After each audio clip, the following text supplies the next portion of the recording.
정말 만만치 않은 곳이다. 그러니까 가장 최고의 작품들이 있는 공간이 진짜 현장을 좀 산책하는 느낌을 느껴보시라고 떼돈을 벌었었던 겁니다. 네, 굉장히 재밌기도 하고 막장 아이들, 야 이건 진짜 매력적이더라고요. 동안 제가 유럽을 정말 열심히 다니고 미술관들을 집중적으로 다녔는데 틈틈이 제가 유럽에서 갖고 오는 정보들을 여러분들에게 전달을 열심히 해드리려고 합니다. 오늘 준비한 내용은 네덜란드에 있는 암스테르담 국립미술관이다. 바로 라이크스뮤즘에 대한 이야기입니다. 또 유럽에서 네덜란드만큼 이 서양미술사 부분에서 흥미진진한 곳도 많지 않다. 바로 떠오르는 인물만 해도 빈센트 반 고흐, 렘브란트, 페르메이르, 판사르, 히르미스 보쉬드, 브리얼도 있고 몬드리안, 블렘드 쿠닝, 정말 서양 미술사에서 말도 안 되게 엄청나게 굵직한 예술 천재들을 배출한 지금까지도 그 훌륭한 예술적 문화 인프라를 상당히 많이 갖추고 있는 국가라고 보실 수가 있죠. 그리고 그 중심에는 어디가 있다? 바로 앞에 보이시는 암스테르담 국립미술관이 있다. 이 네덜란드의 핵심 암스테르담 국립미술관이다 라고 보시면 되겠습니다. 내부 안으로 들어가 보시도록 하겠습니다. 딱 들어가면은 가장 먼저 만나는 장소죠. 바로 중앙홀입니다. 현재 이 모습은요, 2003년부터 10년 정도 리모델링을 하고 2013년에 재개관한 모습이라고 보시면 돼요. 당시에 제가 찾아보니까 리모델링에 총 3억 7,500만 유로, 2003년도에 제가 계산해 보니까 대략 6,300억, 엄청난 금액을 투자를 했죠. 20년 전쯤에 6,300억. 그만큼 네덜란드에서 아주 중요한 공간이라고 보실 수가 있는 거죠. 이 암스테르담 국립미술관이라는 곳이. 이 미술관의 정식 명칭은요, 라이크스뮤즘이라고 해요. 영어로 하면은 The State Museum이라고 보시면 됩니다. 국립박물관답게 네덜란드에서 가장 방대한 미술 작품들을 보관하고 있습니다.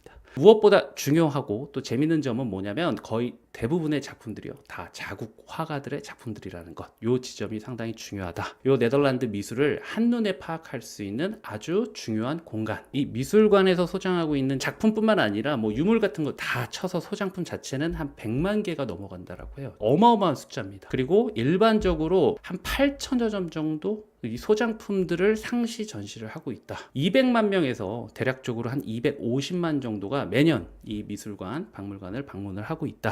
2023년도에 기록적인 숫자 270만, 그때 페르메이르 전시가 있었어요. 규모가 어느 정도 되냐면은 유럽 최상위, 그러니까 국립미술관들과 어깨를 나란히 하는 규모, 대략적으로 그러니까 우피치 미술관이 그 정도 사람들이 매년 찾고 있습니다. 그리고 빈 미술사, 박물관과 좀 비슷한 수준. 작품들 보시게 되면은 이제 대략적으로 13세기부터 21세기까지, 그러니까 800년의 이 세월을 아우르는 네덜란드와 관련된 작품들을 전시를 하고 있다.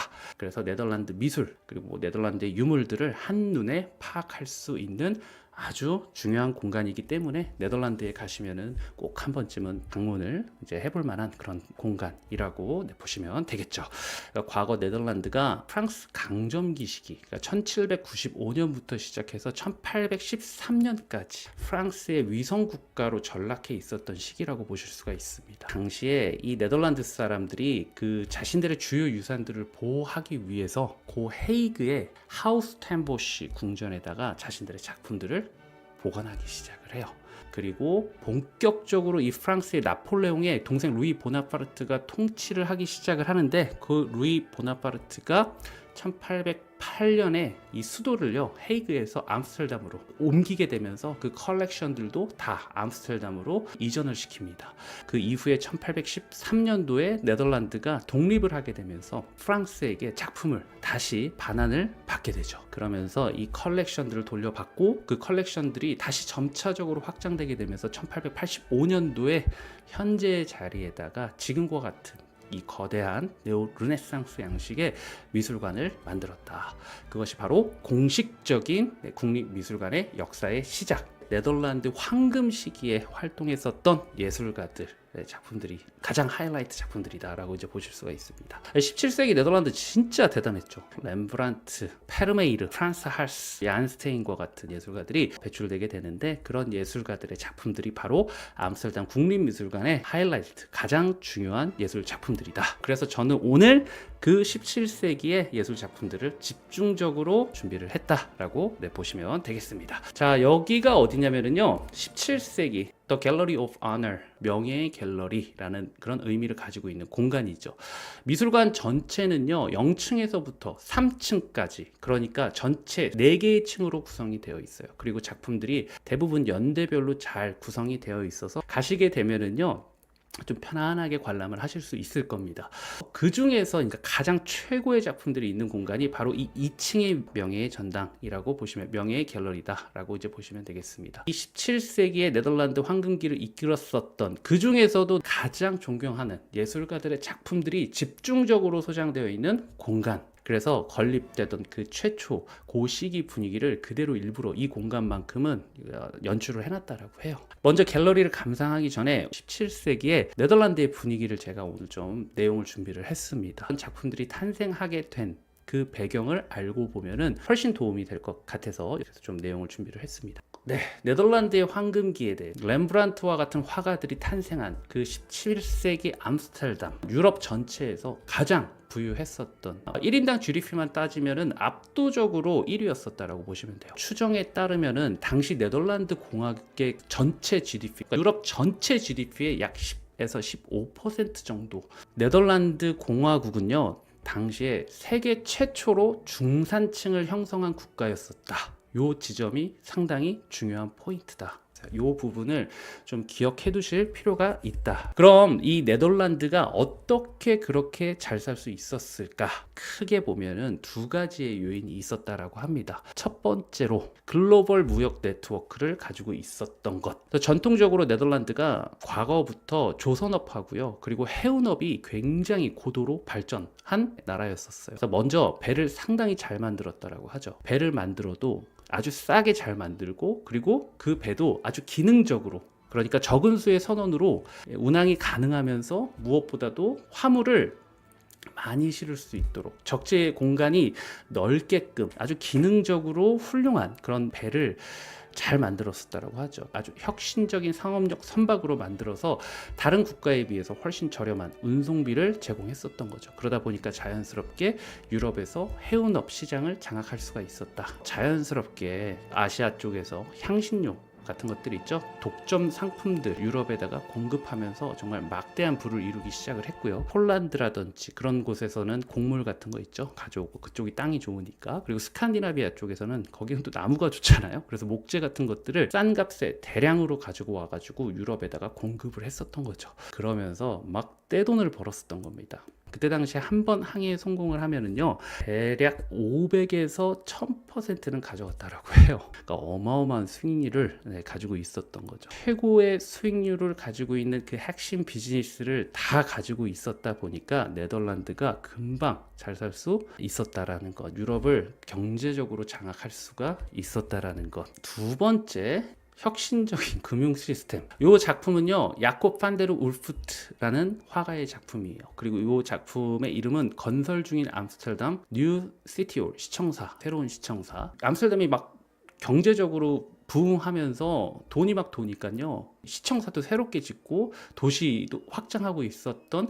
그 당시의 분위기를 화가가 남긴 이 작품이라고 보실 수가 있습니다. 그러니까 이 당시에 이제 혁신적인 금융 시스템이 있었다라는 것은 무슨 얘기냐면요, 이 해운업이라는 것이 당시에는 굉장히 리스크가 사실 상당히 큰 비즈니스였었잖아요. 과거에는 보통 일반적으로 한 척의 배에 한 명의 선주가 투자하는 시스템이었었다. 그러니까 너무 위험했었던 거죠. 배가 난파할 수도 있고 해적을 만날 수도 있고, 그러다 보니까 이때 네덜란드 사람들, 그러니까 네덜란드 의회에서는요 바로 투자자들을 모아서 주식을 발행하는, 그래서 리스크를 나누는 방식을, 시스템을 장착했었던 것이다. 또 여러 긍정적인 요소들을 끌고 오게 되는데요, 집이 그러니까 커지다 보니까 돈들이 모이고 자연스럽게 군사 조직도 만들 수가 있죠. 자본이 빵빵하니까 특정 지역과 어점 거래를 특이도 상당히 좋아집니다. 그렇게 만들어진 회사가 바로 아시아 지역 진출을 목적으로 하는 무역회사죠. 그 유명한 동인도 회사. 일하지 않고 투자를 통해서 수입을 만드는 방식은요 훨씬 이전 중세에도 있었다. 중세에서도 그런 투자 방식은 있었지만 새로운 점이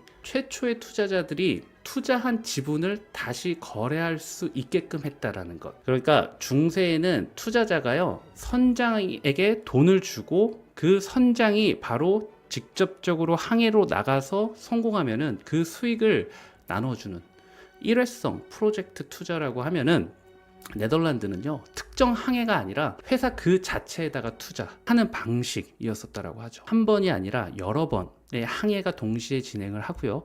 그리고 또 배가 돌아올 때까지 5년 동안, 뭐 10년 동안 기다릴 필요 없이 그냥 그 지분을 언제든지 다른 사람한테 팔 수가 있었던 시스템을 만들었었다라는 것이 다른 도시와 아니면은 그 과거와는 다른 아주 중요한 지점이었었다. 그렇게 1608년에는요, 암스테르담의 세계 최초의 증권거래소에 대해서 논의가 되기 시작하면서 그 증권거래소의 건물이 1611년도에 오픈하기에 이르게 되었다. 17세기에는요, 이 암스테르담에 1000명이 넘는 펀드 매니저가 활동했을 정도로 굉장히 활성했었다. 이렇게 거대한 금융시장이 만들어지게 되니까 여기저기서 돈이 몰리잖아요. 돈이 또 몰리게 되면 어떻게 되냐?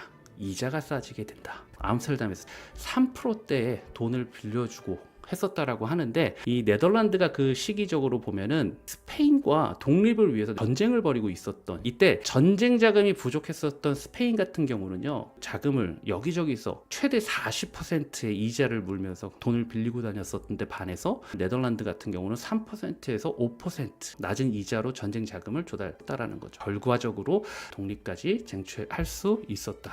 그 과정에서 주머니도 두둑해지고 자연스럽게 삶의 질을 높일 수 있는 여러 분야에 대해서 사람들이 관심을 갖기 시작을 했겠죠. 자연스럽게 예술에다가 투자를 하기 시작을 했다. 또 그 과정에서 수많은 훌륭한 예술 천재들을 배출하기 시작을 하게 된 것이다. 중산층의 급부상으로 대중화된 예술. 자, 요 그림은 얀 스테인. 이 그림은 지금 현재 명예의 갤러리 안에 있습니다. 즐거운 가족이라는 작품이고, 얀 스테인도 17세기에서 아주 중요한 이제 화가 중에 한 명이고 풍속 화가로 잘 알려져 있죠. 풍속화는 보통 일상에서 친근함, 평범함을 강조하는 그런 그림들이라고 보시면 되겠죠. 그래서 유머, 그리고 풍자, 그리고 중산층의 가치관, 도덕적 메시지 같은 것들을 담아서 그리는 그림들이라고 보시면 되겠고, 당시 사람들에게 보통 일반적으로 일상적인 모습들을 통해서 근면함을 강조한다라든지 또는 게으름 같은 것 경계하라는 그런 메시지를 던지는 작품들. 근데 중요한 건 이탈리아라든지 주요 예술 도시들, 지역들을 보시게 되면은 이제 성화, 신화 그런 예술 작품들을 많이 만들었었잖아요. 주로 숭고함을 가치로 하는 대형 재단화라든지 또는 프레스코와 같은 그림들을 대부분으로 이제 해서 작품들을 만들었는데 반해서 암스테르담은요, 풍속화 같은 우리가 성서를 이해하지 않아도 신화를 이해하지 않아도 충분히 즐길 수 있는, 누구나 즐길 수 있는 평범한 그림들이 상당히 많았었다. 중요한 포인트. 네덜란드 사람들은요, 부유층만, 특권층만 예술품을 사 모으는 것이 아니라 자연스럽게 미술품을 구매하는 수요도 상당히 급증을 하게 된다. 그래서 시장 상인들 또는 술집 주인, 이런 일반 사람들, 돈 좀 많은 사람들, 이런 사람들이 작품들을 구매해서 자신들 집이나 또는 사무실, 술집 이런 데를 뭐 꾸미기 시작을 했었던 거죠. 지금으로 치면은 소더비, 경매처럼 상류층을 위한 경매 시장도 있었고, 또 대중들을 위한 중소 아트페어 같은 옥션 사이트들 뭐 이런 것들 있죠. 그런 것들이 같이 함께 공존했었다라, 이미 그 17세기에 다양한 미술 시장들이 열리고 있었다라는 거예요. 자연스럽게 이런 대중적인 그림들이 굉장히 많이 네덜란드, 암스테르담 시장에 등장을 할 수가 있었다. 그래서 평범한 네덜란드 가정집에서 지금 그 음악을 연주하고 술을 마시면서 가족 모두 이렇게 노래를 부르는 이런 모습들이 이제 당시에 사람들이 상당히 좋아하는 장르였었다라고 보시면 되겠죠. 이 작품 언뜻 보시면은 즐거운 분위기가 넘치는 듯한 그런 느낌이지만 자세히 보시게 되면은요, 상당히 흐트러진 느낌이 있습니다. 뒤에 창가에 있는 아이 좀 보세요. 담배 피고 있어요. 또 앞에 있는 아이들은 막 술을 나눠 먹고 있는 듯한, 질서가 전혀 없는 막장 아이들 모습을 좀 보실 수가 있고요. 이 그림에서 이야기하고자 하는 것은 성인들의 모습들도 상당히 방탕한 모습 보이는 것으로 보면은 윗물이 맑아야 아랫물이 맑다, 이와 같은 여러 교훈적인 장치를 통해서 이렇게 살면 안 된다, 이런 경고 메시지를 아주 재치 있게 던지는 얀 스테인의 작품이라고 보시면 되겠습니다. 이 작품은요, 빌럼 클라스 헤다의 작품이고요. 그리고 금도금잔이 있는 정물이라는 작품입니다. 이 작품도 국립미술관의 명예의 갤러리 안에 들어가시면 보실 수 있는 작품이라고 보시면 되겠습니다. 17세기를 대표하는 하나의 아주 중요한 스타일의 작품이라고 보실 수가 있어요. 17세기 네덜란드에서는 정물화도 상당히 인기가 많았습니다.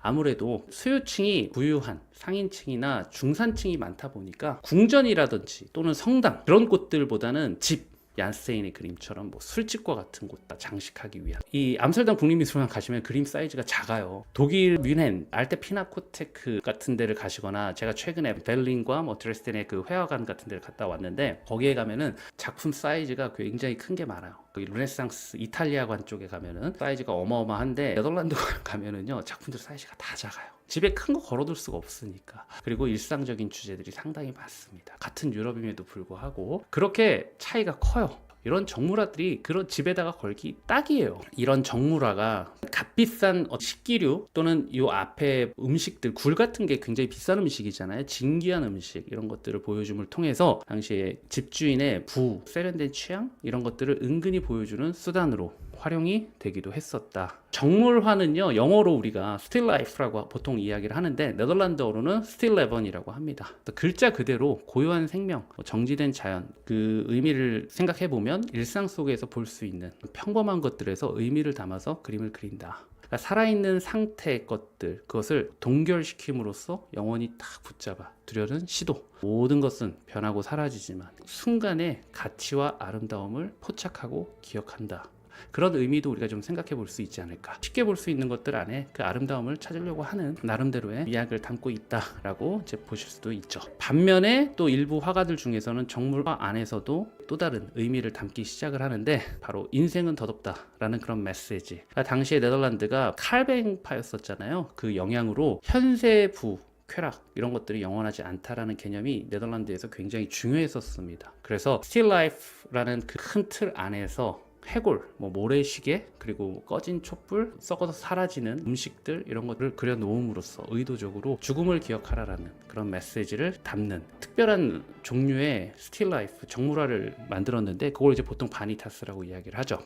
바니타스는 라틴어로 헛됨, 허무함, 이런 의미를 가지고 있는데, 요 빌렘 클라스 헤다, 요 17세기 네덜란드를 대표하는 정물화가인데, 이분이 아침 식사 그림 또는 간소한 연회 그림으로 상당히 유명하신 분이에요. 그래서 그림 자체도 상당히 잘 그리시죠. 여기 뭐 금으로 도금된 화려한 잔도 있고요. 요 주석 접시도 너무 디테일, 진짜 가서 현장에서 가까이서 보면 진짜 너무 잘 그렸어요. 그러니까 기술적으로 상당히 훌륭하신 분이고, 그리고 먹다 남은 빵도 진짜 부스러기가 아주 디테일이 끝판입니다. 끝판. 이런 그림도 상당히 잘 그리고 디테일하게 정말 캐치를 잘해서, 그런 표현도 좋지만 이 쓰러진 잔이라든지 먹다 남은 음식, 이런 것들을 통해서 방금 전까지 사람이 있었다가 없는 느낌, 사람의 부재, 바니타스의 정서를 은은하게 암시한다 라고도 보실 수가 있는 거죠. 그래서 이 당시에 17세기에는요 뭐 다양한 장르가 이 네덜란드에서는 많이 발전을 했었다. 컬렉션 하이라이트를 제가 소개를 해드리도록 하겠습니다. 아주 중요한 내용입니다. 7세기 네덜란드에 정말 훌륭한 예술가들이 많았지만, 그 중에서도 최고의 걸작들 중에 걸작들, 우리가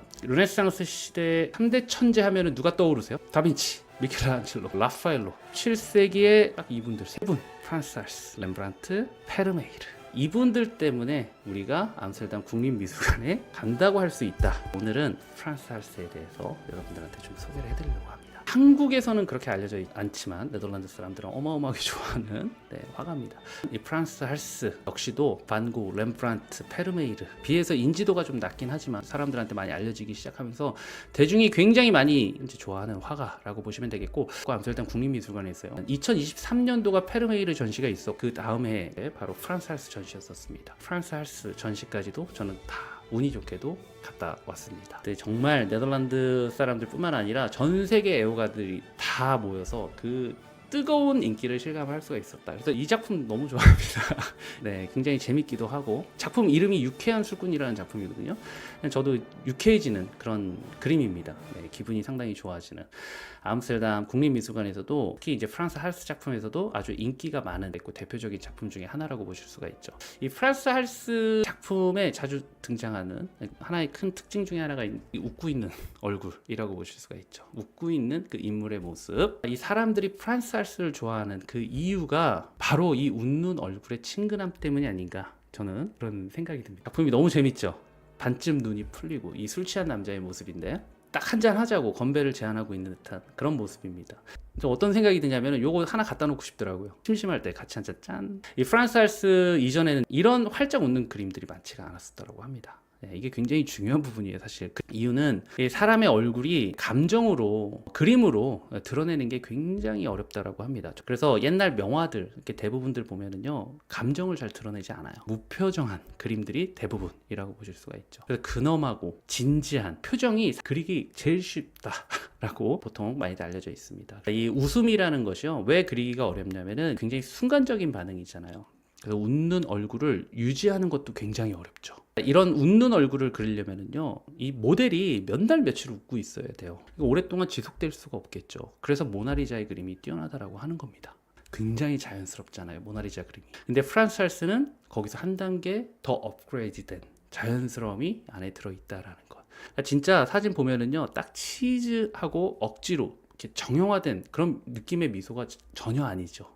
막 웃음이 터져 나오는 그 순간, 그 결정적인 순간 보시면은 눈가의 이 주름부터 시작해서 살짝 벌어진 입에다가 막 흔들리는 눈빛까지, 이게 카메라로 치면은 캔디드 샷이라고 하거든요. 일상 속에서 연출되지 않는 그런 샷들 있죠. 찍히는 대상이 찍히는 사실을 인지하지 못하는, 거의 의식하지 않고 찍히는, 그러니까 인위적인 연출이 없는 그 선구자가 앙리 까르띠에 브레송이에요. 많이 들어보셨죠? 우리 한국에서 뭐 예술의 전당에서 전시하고 했었으니까. 근데 이 프란스 할스가 17세기에 그 20세기 포토 저널리즘하고 그 예술 사진, 그 경계를 오고 가는 그 시각을 가지고 있었다. 그렇게 생각을 해볼 수도 있어요. 과거의 다른 사진들 다 초상화잖아요. 이 샷은 정말 너무 자연스럽고 고정된 자세에서 자 웃으세요 하고 그린 것이 아니라 그 순간의 웃음을 캐치해서 그렸다라는 것.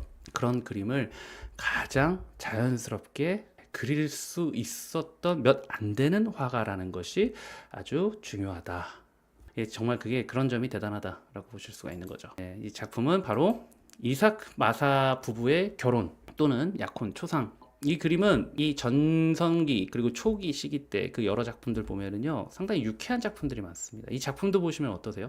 이 그림은 그 프란스 할스가 활동했었던 하를렘 그 도시의 부유한 상인 이삭 부부의 추상, 서로 가깝게 앉아서 이제 포즈를 취하고 있는, 얼굴 표정뿐만 아니라 포즈 자체도요. 그러니까 17세기 부부 추상은 이렇게 안 그려요. 그러니까 암스테르담 국립미술관 안에 들어가셔서도 그 2층에 17세기의 다른 화가들과 비교하면은 부부 추상들은 경직돼 있습니다. 벨기에 왕립미술관이라든지 뭐 여러 그 미술관들 가서 이렇게 보시게 되면은 심지어 아예 다른 캔버스로 그려요. 그 두 개의 캔버스를 같이 배열을 해놓는다라든지 그런 방식으로. 그게 일반적이었었어요. 근데 이렇게 야외 정원을 배경으로 자연스럽게 그리는 경우는 되게 드문 케이스 보시면 돼요. 거기다가 아주 편안한 그 표정까지 상당히 매력적으로 잘 그렸다라는 것. 서로 기대에 앉아서 이 자세 너무 자연스럽죠. 팔을 탁 걸치고 친밀한 느낌이 잘 강조가 되고 있다. 이 여성의 얼굴, 이 볼도 살짝 이렇게 붉게 물들어 있고 웃음이 가득한, 진짜 사랑하는 사람끼리의 그 미소가 떠나지 않는, 자연스러워요. 어떻게 하면 이 프란스 할스는 사람들을 자연스럽게 그릴 수 있는지 진짜 잘 알던 화가가 아닌가, 저는 그런 생각이 들어요. 하나도 잘 나오기 위해서 이렇게 짓고 있는 표정이 아니라는 느낌이 들죠. 순간에 행복한 그 미소를 짓고 있다라는 느낌이. 그래서 이 프란스 할스의 그림을 보게 되면은 상당히 기분이 좋아요.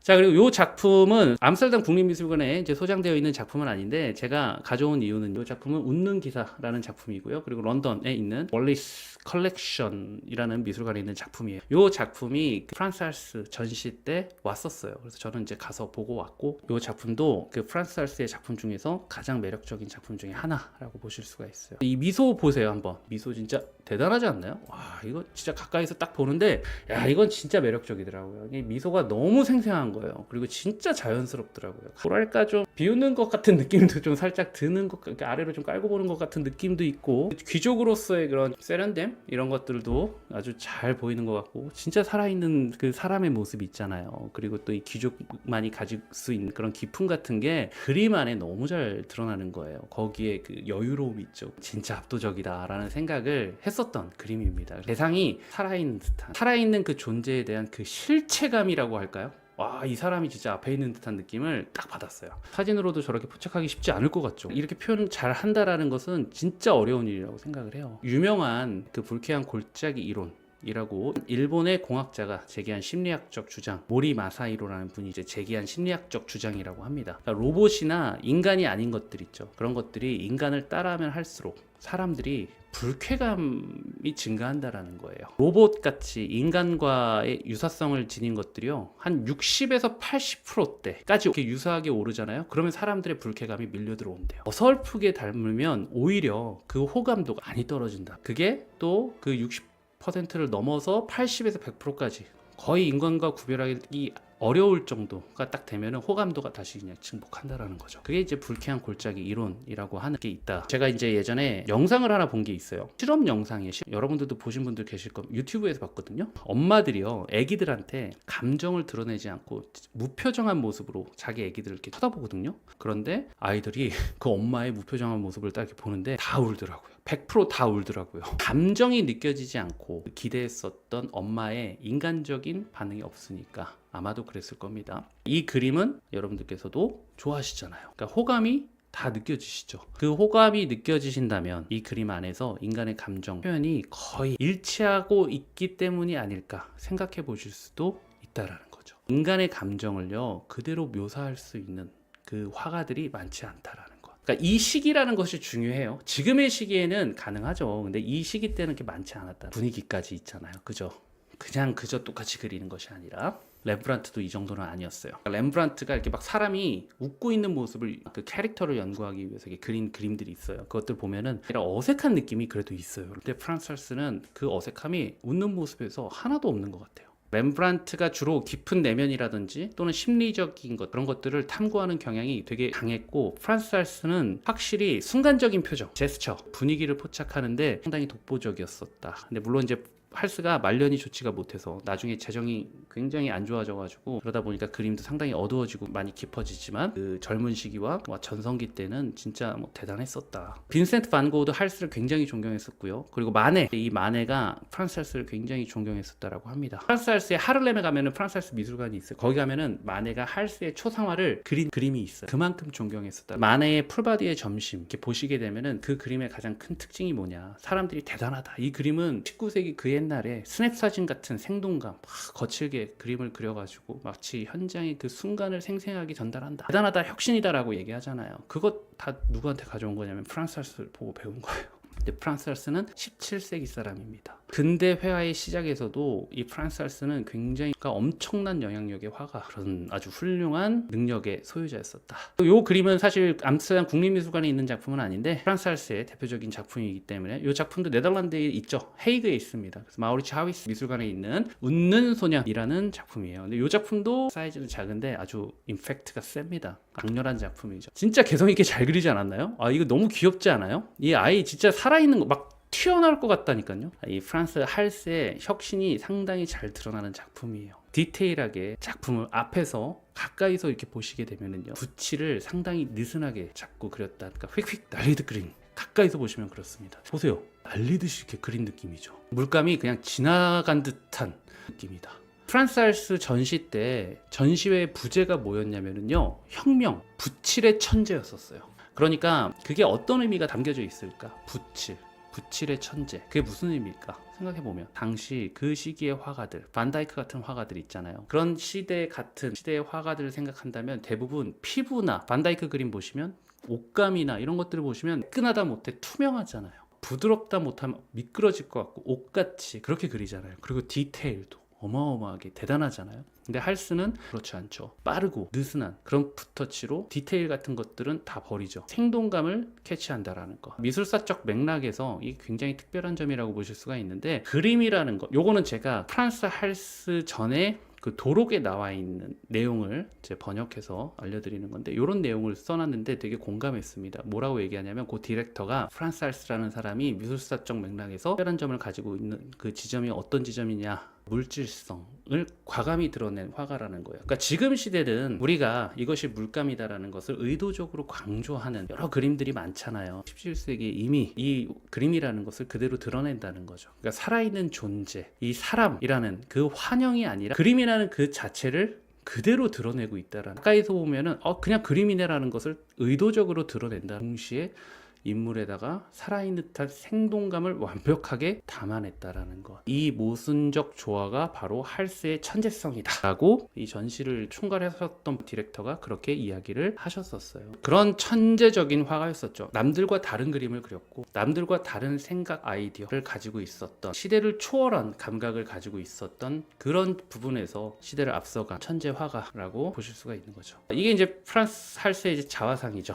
유명한 그 에른스트 곰브리치가 프란스 할스에서 뭐라고 얘기했냐면, 프란스 할스는 특정의 순간을 잡아내서 캔버스에 영원히 고착시킨 화가. 여태까지 제가 설명드린 내용은 이 한 줄에 다 들어있는 것 같습니다. 이게 얼마나 파격적인지 현대를 사는 우리는 사실 상상하기가 힘들 것이다 라는 것이죠. 우리는 그래서 이 프란스 할스의 그림을 볼 때 그 시대적인 상황과 시대적인 그림들과 전반적인 모든 것들을 좀 고려할 필요가 있다. 정말 프란스 할스는 선구적인 스타일의 그림을 그렸었던 화가, 파격적인 그림을 그렸었다라는 화가라는 것이죠. 분께서 사실은요 본래 안트베르펜 출신인가 그럴 거예요. 근데 이 하를렘 쪽으로 이주해서 일생을 하를렘에서 보내시다가 인정을 받고 명성이 쌓이면 암스테르담 쪽으로 넘어가셔야 되는데 하를렘에서만 사셨다고 합니다. 그래서 사람들이 초상화를 맡기려면은 하를렘으로 와야 하셔야 되는데, 아무래도 초상화는 예술성보다는 세련미가 돋보여야 되죠. 주문자의 취향에도 맞아야 되고, 그림 보세요 지금도.